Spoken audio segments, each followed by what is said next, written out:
America ও Israel বিশ্বকে আরও একটি যুদ্ধের দিকে ঠেলে দিয়েছে।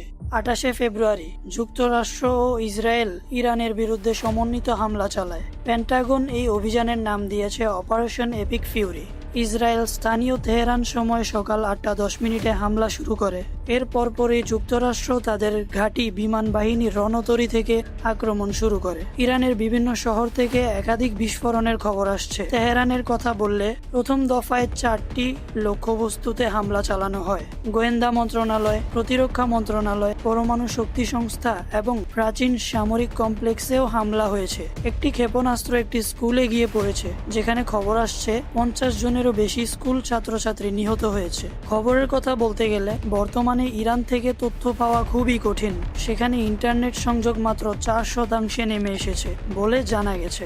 কার্যত পুরো দেশে ইন্টারনেট ব্ল্যাকআউট চলছে। হামলার মধ্যে প্রেসিডেন্টের প্রাসাদ কমপ্লেক্সেও আঘাত আনা হয়েছে। সর্বোচ্চ নেতা খামেনির বাসভবনেও হামলার চেষ্টা করা হয়েছে। ইসরায়েলি কর্মকর্তারা নিশ্চিত করেছেন যে খামেনি ও ইরানের প্রেসিডেন্টের বাড়ি ও প্রাসাদ কমপ্লেক্স লক্ষ্যবস্তু করা হয়েছে। তাদের হিসাব ছিল আচমকা আক্রমণের নেতৃত্বকে টার্গেট করা হবে, কারণ পরে আর চমকের উপাদান থাকবে না। ইসরায়েলের চ্যানেল 12 জানিয়েছে যে ইরানি নেতৃত্বকে লক্ষ্য করে তারা বড় সাফল্য পেয়েছে। ঠিক কতটা সফল হয়েছে তা এখনো নিশ্চিত নয়। ইরানের রাষ্ট্রীয় গণমাধ্যম বলছে প্রেসিডেন্ট নিরাপদে আছেন এবং খামেনির ব্যাপারে কোনো খবর দেয়া হয়নি, তবে তার বাসভবনের দিকে যাওয়ার রাস্তা আগেই সিল করে দেওয়া হয়েছে। এতে ধারণা করা হচ্ছে তাকে হয়তো নিরাপদ স্থানে সরিয়ে নেওয়া হয়েছে। এরপর আসে পাল্টা হামলা। ইরান আগেই বলেছিল আক্রমণ হলে তারা জবাব দেবে। এবার প্রতিশোধ নিতে তাদের সময় খুব কম লেগেছে। Iran operation true promise for শুরু করে।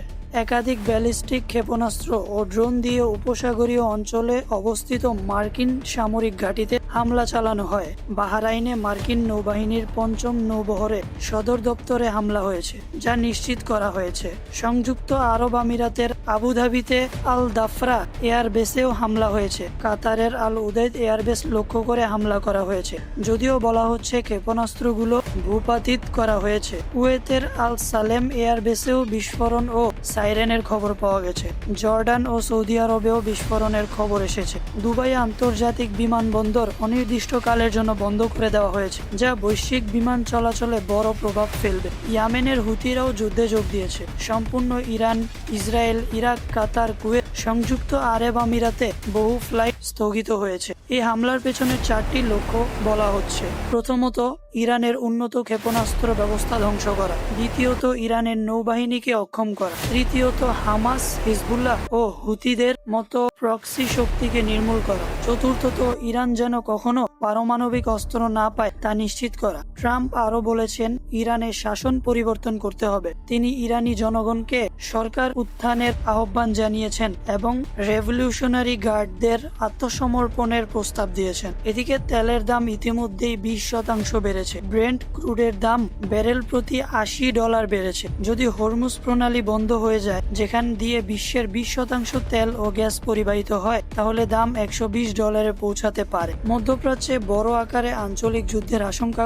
দেখা দিয়েছে। যুক্তরাষ্ট্রের মাগা সমর্থকরাও এই যুদ্ধে অসন্তুষ্ট। প্রশ্ন উঠছে, এটি কি দীর্ঘমেয়াদী যুদ্ধের শুরু? ইতিহাস বলছে কেবল আকাশ থেকে বোমা ফেলে কোনো দেশের শাসন পরিবর্তন সফলভাবে করা যায় না। যদি যুক্তরাষ্ট্র স্থল বাহিনী পাঠায়, তাহলে তা বড় ঝুঁকি হতে পারে। কেউ যুদ্ধ চায় না, কেউ স্বৈরশাসনও চায় না, কিন্তু আন্তর্জাতিক সম্প্রদায়কে উপেক্ষা করে একতরফাভাবে পদক্ষেপ নেওয়াও ঠিক নয়।